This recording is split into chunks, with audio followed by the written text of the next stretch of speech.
문태준 시인의 평상이 있는 국수집이라고 한 작품입니다. 작가 시인 문태준은요, 일단은 문태준이 살면 서민이나 농민 이런 삶이에요. 서민, 농민의 삶의 모습을 그대로 그려줍니다. 모습을 통해서 결국 뭐냐면 이것이 이제 이 삶의 모습에서 이게 진정한 삶이다 라고 하는 가치를 부여하는 그런 시세계를 보여주고 있죠. 자, 평상이 있는 국수집이라고 나오는데요. 일단 평상이라고 하는 건 뭐냐면 마당에다가 별도로 내놓는 그 널쩍한 그 마루를 갖다가 우리가 평상이라고 이야기를 합니다. 평상에 사람들이 걸터하는 건데 평상이 있는 국수집의 모습은요. 그 결국은 평상 위에다가 이제 밥상 같은 걸 놓잖아요. 그 밥상 위에다 국수가 내놓는데요. 우리가 보통 식당을 가게 되면은 그 하나의 밥상, 그러니까 그 식탁 테이블 위에 테이블에는 두 명이든 세 명이든 간에 그 한 팀만 앉게 돼 있잖아. 근데 이 평상에 있는 국수집은요, 그게 아니라 그냥 한 명이든 여러 명이든 간에 그냥 거기 꽉꽉 들어차게 앉는 거예요. 그래서 서로 모르는 사람이랑 서로 마주보면서 국수를 먹는 상황이라고 보시면 돼요. 그래서, 아하, 그냥 평소에 알고 있는 사람도 아닌데, 그냥 모르는 사람과 함께 마주보면서 식사를 하는 상황이 나와야 돼요. 그러니까 이걸 염두에 두면 이 시가 좀 더 잘 이해가 될 겁니다. 여기 보시게 되면요. 평상이 있는 국수집에 갔다라고 나와 있죠. 그리고 자, 평상이란 말이 나오고요. 그 다음에 붐비는 국수집은 삼거리 슈퍼 같다. 평상에 마주 앉은 사람들, 세월 넘어 친정 오빠를 서로 만난 것 같다라고 나와 있고요. 국수가 찬물에 헹궈져 건져 올려지는 동안 자, 찌찌찌 밑에 해석이 나올 거예요 아마. 근데 일단 혀차는 소리가 이거가 나오는 겁니다. 자, 손이 손을 잡는 말, 자, 눈이 눈을 쓸어주는 말 하고 나와 있고요. 그 다음에 병실에서 온 사람도 있다. 식당에서 일선을 놓고 온 사람도 있고, 사람들은 평상에만 마주 앉아도 마주 앉는 사람보다 먼저 더 서럽다라는 말이 나오고요. 그 다음에 세상에 이런 짧은 말, 그쵸? 그 다음에 세상에 이런 깊은 말, 자, 국수가 찬물에 헹궈져 건져 올려지는 동안 또 혀찬 소리가 들리죠? 큰 푸조나무 아래 우리는 모처럼 평상에 마주 앉아서 이렇게 나와 있어요. 그래서 딱 끝나버리는 거죠. 맞습니까? 이렇게 나와 있는데, 자, 큰 푸조나무 아래 이런 말이 나오죠? 이렇게 나와 있습니다. 자, 여기까지 나와 있는 내용들을 토대로 해서 이제 작품을 한번 좀 더 분석을 해보는데, 결국은 여기서 보게 되면요. 평상이 있는 국수집인데, 평상이라는 말이 일단 뭐냐, 평평한 곳에서 똑같은 높이에서 서로 간에 마주보고 있는 거라고 되죠. 그러니까 이 평상이라고 하는 공간 자체가 두 가지의 성격을 지니는데, 하나가 뭐가 되는 거면 이제 수평성을 지녀요. 수평적 공간이라고 하는 부분이죠. 그러니까 누가 위에 있고 누가 아래에 있는 것이 아니라 다 대등한 위치에 놓여 있는 겁니다. 그래서 이 수평적 공간이 결국 뭐냐면 여기 있는 사람들 사이에 뭐예요? 동질감이라고 그러죠. 다 같은 처지에 있어요. 라고 하는 부분들을 강조하고 있어요. 두 번째가 뭐냐면 열린 공간이라고 하는 거죠. 열린 공간이라는 부분이 각자 고개만 팍 파먹고 핸드폰 보면서 국수만 이렇게 보면서 국수만 보면서 이렇게 먹는 그게 아니라 서로 얘기도 나눠가면서 한다는 얘기죠. 결국은 이건 서로 간에 뭐예요? 이 소통, 그렇죠? 이 소통을 통한 공간 이런 것들이 보장된 공간이 바로 열린 공간이라는 얘기고 이게 평상입니다. 이곳이 이런 국수집이 삼거리 슈퍼 같다고 하는데 마을에서 지금이야 이제 뭐 마트도 있고 뭐 그쵸? GS 막 뭐 슈퍼마켓도 있고 그렇잖아요. 그쵸? 이렇게 뭐 이마트 에브리데이 있고 막 이렇게 되는데 그 뭐야 옛날에는 뭐냐면 그 동네에 버스 정류장이라든가 이런 데에 슈퍼마켓이라고 이름 붙여주면 사실은 구멍가게 하나가 놓여 있는 거죠. 그 앞에도 평상이 놓여 있어요. 그 앞에 이제 마을의 어른들, 노인들 이런 사람들이 앉아가지고 하고 뭐 중고등학생들이 집에 가다 거기서 하나 빨면서 이제 수다 떨다 가고 뭐 이런 공간에 해당이 되는 거죠. 그래서 결국 이 삼거리 슈퍼 같다는 말은 매우 소박하고 그쵸? 예, 이게 되는 거고 그 다음에 뭐냐면 사람들이 모여 있는 거죠. 일종의 모임이라고 하는 공간이 되는 거고 결국 소박한 사람들이 나름대로 모여 공동체를 형성할 수 있는 공간이라는 점에서 일단 지금 여기 국수집을 비유하고 있는 겁니다. 그래서 결국 뭐냐면 일반 서민들의 삶이 집약되어 있는 공간이죠. 예. 지금도 서대문 쪽에 가면 이런 데가 있어요.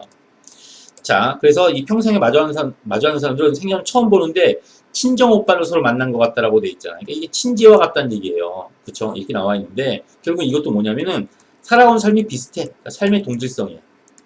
예, 너도 힘들게 살았어? 나도 힘들게 살았어. 이런 얘기가 되는 거죠. 그리고 이제 국수가 요리가 되는 동안 찌찌찌찌찌 그 짧은 시간 동안 이 혀차는 소리가 나오는데 이 혀차는 소리가 보여주는 것은 결국 뭐냐면 첫 번째는 일단은 뭐야 상대방이 내가 이렇게 힘들게 살아왔어요 라고 하는 게 나오죠. 그러니까 결국 뭐냐 어떤 상대의 말에 몰입하는 거야. 이거 어떻게 하면 좋아? 이렇게 하는 몰입하는 모습도 보여주고요. 사실 이것은 이제 1차적인 거고 2차적인 것은 이 몰입하면서 상대방의 말에 이해하고 그다음에 공감하고 이런 모습들을 보여주는 예, 이게 바로 찌찌짓이에요. 아시죠? 손이 손을 잡는 말, 눈이 눈을 쓸어주는 말 했으니까 눈 마주치고 손을 잡아주는 거니까 이게 아까 앞에서 선생님이랑 뭐라고 했냐면 수평적 공간이란 말을 썼잖아요. 그쵸? 결국 뭐냐? 이게 바로 이제 뭐야? 동질감을 느끼게 하는 수평적인 특성을 보여주고 있다. 이렇게 판단하시면 돼요. 여기서 이제 우리가 부수적으로는 뭐냐면 이 손이라는 말이 나오는데 이 손, 앞에 나와 있는 이 손이 손과 손이야. 이 손이 중의성을 지녀요. 중의성을 지니는데 이게 핸드라는 의미도 되고요. 그 다음에 손님이라는 의미요. 게스트라는 의미가 있죠. 그렇죠? 예, 게스트라는 의미. 모기가 불었어요. 지금. 자, 게스트라는 의미가 있고 두 가지가 의미가 있다는 중의적인 표현이 사용되고 있다는 부분도 이해해 주시고요. 설마 여기서 눈은 스노우는 아니야, 얘들아. 알았어. 이거는 눈과 눈이니까 아이와 아이가 되는 거고요. 경시에서 온 사람도 있고 식당 일을 손 놓고 온 사람도 있다라고 나와 있으니까 여기 있는 사람들이 다 뭐냐면 결국 힘들게 살아온 사람들입니다. 그렇죠? 힘들게 살아온 사람들입니다. 그리고 이제 이 사람들은 상대방의 말을 들으면서 오히려 뭐냐면 당사자보다 먼저 더 서럽다는 말은 그만큼 뭐냐면 공감의 깊이가 깊다는 얘기예요. 공감의 깊이가 깊다는 얘기야. 그러니까 그 사람이 내가 이렇게 해가지고요, 이게 해가지고 또 남편이 도망갔고요, 막 이렇게 얘기하는데 그러면서 눈물을 흘리기 전에 듣는 사람이 먼저 눈물을 흘려주는 거죠. 이렇게 얘기를 한 건데 그 이 공감의 깊이가 그만큼 깊다라는 말은 결국 뭐예요? 유사한 고통을 겪었다는 얘기예요. 이것도 동질감에 해당이 됩니다. 이렇게. 자, 여기서 얘기하는 짧은 말과 깊은 말은 결국 뭐야? 찌찌찌시요. 예, 찌찌찌. 예, 이건 찌찌찌찌찌찌찌 요거만 적을게요. 요걸 얘기하는 거죠. 이것이 결국 이게 짧은 말이면서 깊은 말이라는 이유는 짧은 말인 거는 현상, 겉으로 보기에는 짧지만 결국은 깊은 말, 본질은 결국 상대방의 말을 그만큼 이해하는 게 없기 때문에 그만큼 뭐예요? 그 찌찌찌시란 짧은 말 한마디에도 나름대로 뭐예요? 속 깊은 뜻이 들어있습니다. 서로 간에 서로를 이해하고 공감한다는 의미가 들어있습니다. 이 얘기를 하고 있는 겁니다. 그래서 이 짧은 말, 깊은 말은 여기 나오는 이 찌찌찌를 얘기한다라고 판단하시면 돼요. 그리고 이제 큰 푸조나무 아래 우리는 모처럼 평상에 마주 앉아서 라는 말이 나오잖아요. 그죠? 이걸 우리가 어떻게 얘기할까요? 이걸 도치법으로 이야기를 할까요? 자, 이거는 이제 두 가지가 나와요. 하나가 뭐가 되냐면 도치라는 입장도 있어요. 도치가 되면 원래는 종결형은 뭐가 되냐면 여기요. 마주 앉은 사람보다 더 서럽다. 모처럼 평상에 마주 앉아서 마주 앉은 사람보다 잡아봐. 먼저 더 서럽다. 이렇게 얘기해도 되고요. 이게 중간에 이제 뭐야? 문장이 미완의 결말이죠. 문장이 미완되는 경우를 보이게 된 거예요. 도치로 사용되게 되면은 결국 뭐냐면 일단은 동질감을 강조하는 거에 해당이 되고요. 이게 미완의 문장 미완으로 문장이 미종결돼 버리는 형태로 끝나버리게 되는 것을 이해가 되면 결국 여운이라고 하는 거죠. 결국 뭐냐면 자, 그 푸조나무 아래 우리는 모처럼 평상에 마주 앉아서 그 다음에 나머지는 작가의 상상에 마주 앉아서 또 혀를 차면 상대방의 이야기를 들어주고 있어요 라는 것을 독자 스스로 얘기를 하는 거예요. 독자의 상상력을 자극하는 어떤 장면을 상상할까 라고 하는 독자의 상상력을 자극하는 표현으로 이해할 수 있겠습니다. 여기서는 푸조나무는요, 실제 여러분들이 그 네이버를 통해서 한번 사진을 보시면 알겠지만 교목이기 때문에 되게 큰데요. 이게 되게 높은데 이 세로 높이보다 가로가 더 길어요. 가지가 이렇게 옆으로 쫙 뻗어가지고 가로 길이가 더 길어요. 그러니까 이건 푸조나무 아래라는 말은 일종의 뭐냐, 이 푸조나무는요, 그 그늘 아래 사람들이 다, 많은 사람들이 다 그 깔려 있는 거잖아요. 그래서 결국 뭐냐면 이게 포용, 삶에 대한 포용, 다 끌어안을 수 있는, 그러니까 포용을 통해서 나름대로 포근함의 이미지를 보여주고 있고요. 그 다음에 이 푸조나무 아래에 모여있는 사람들은 다 뭐예요? 같은 처지, 또 동질감이 되는 거죠. 같은 처지, 동질감. 그러니까 결국 여기서는 다 뭐예요? 핵심적인 키워드는 동질감에 해당이 된다. 이렇게 판단하시면 되고요.